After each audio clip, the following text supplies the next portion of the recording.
हा जो नारळ आहे त्या नारळाच्या खालीच मी उभा आहे. वरनं नारळ पडला तर तो मी खाली उभा आहे म्हणून माझ्या डोक्यात पडणार नाही का? नारळ पडणारच.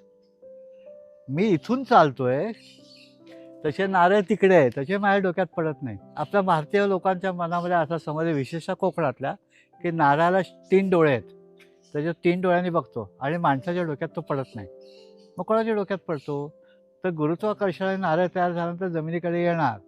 तो जमिनीवर पडणार. मी नारळाच्या जवळनं चालत नाहीये आणि नारळ पडण्याची वेळ काही नारळाच्या हातात नाही आणि माझ्याही हातात नाहीये. सामान्यपणे नारळ पाडले जातात. पाडप असतो त्याचा, वर्षातनं 3 वेळा करतात. तसे झाडावरती पक्व नारळ शक्यता खूप कमी असते. असेल तरी माणूस तिथून नारळाच्या शेजारून चालतच नाही. कुठल्याही गुरुत्वाकर्षणाने खाली 90 अंशातच पडणार आहे तो. खाली सरळ. असा तिरका नाही पडणार तो कधी. तर आपल्याला आपण नारळाच्या खोडाकडनं चालतच नाही. आपण लांबनं चालतोय. तसे नारळ आपल्या डोक्यात पडत नाही.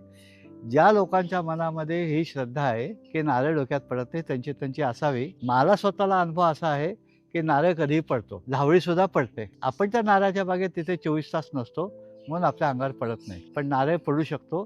तशी विषाची परीक्षा कशाला घ्यायची? आपण नारळाच्या लांबनं चालत असतो आणि हे नारळ भावनिक श्रद्धा असेल, कोणाचे अनुभव असतील, त्या असू शकतात. मला 35 वर्षामधला अनुभव कधीही असा नाहीये, की मी नारळाच्या खालनं चाललोय आणि नारळ पडला समजा, तर माझ्या खांद्यावरच पडेल का बाजूला पडेल? तर बाजूला सुद्धा पडतो. मी तिथून पटकन पडेल, मला आवाज येतो नारळ पडल्याचा.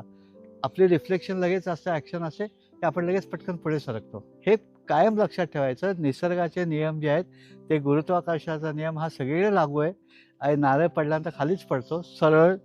मी त्याच्या खाली असताना माझ्या डोक्यात पडणारच आहे.